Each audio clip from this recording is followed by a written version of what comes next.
t'as craqué! Ça va bien se passer. Oui, peut-être. C'est le chaos en Nouvelle-Calédonie, après le vote par l'Assemblée nationale d'une loi visant à élargir le corps électoral, ce qui a provoqué l'ire des indépendantistes de l'île, craignant d'être mis en minorité lors des prochains scrutins en Nouvelle-Calédonie. Un dossier complexe et sensible qui aurait mérité plus de discernement de la part du gouvernement, comme l'explique Isabelle Merle, chercheuse au CNRS. Le cocktail actuel auquel le gouvernement aurait dû être extrêmement attentif, c'est le cocktail crise politique, crise économique, crise sociale. Ce pays, je le rappelle, est le territoire d'outre-mer le plus inégalitaire du territoire de la République. D'accord ? Donc il y a une inégalité de biens. Ces jeunes n'ont rien à perdre et sont sur le bord du chemin. Et donc je pense aussi aux milices qui s'organisent, qui sont extrêmement dangereuses aussi de ce côté-là. On n'est pas dans le pâté.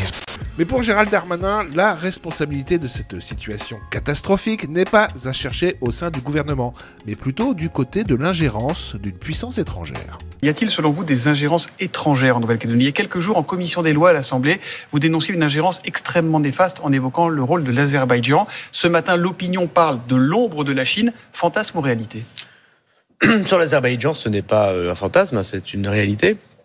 Et je constate très proche de la Russie, l'Azerbaïdjan. Oui, c'est une dictature qui massacre, on sait tous, une partie des Arméniens. Et je regrette qu'une partie des leaders indépendantistes calédoniens ait fait un deal avec l'Azerbaïdjan. C'est incontestable. Voilà. Et ça donne une idée de ce qu'est parfois la démocratie, si on écoutait certains leaders.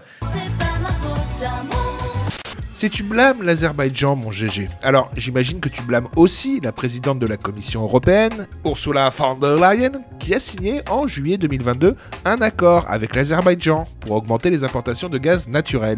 Ursula avait même qualifié ce pays autocrate de, je cite, fournisseur plus fiable et digne de confiance que la Russie. Il faut quand même avoir des bollocks pour la sortir sans perdre une dent, celle-là. Moi, j'en déduis donc que l'Union européenne joue contre les intérêts de la France. Et toi, mon GG ? Moi, personnellement, je m'étouffe.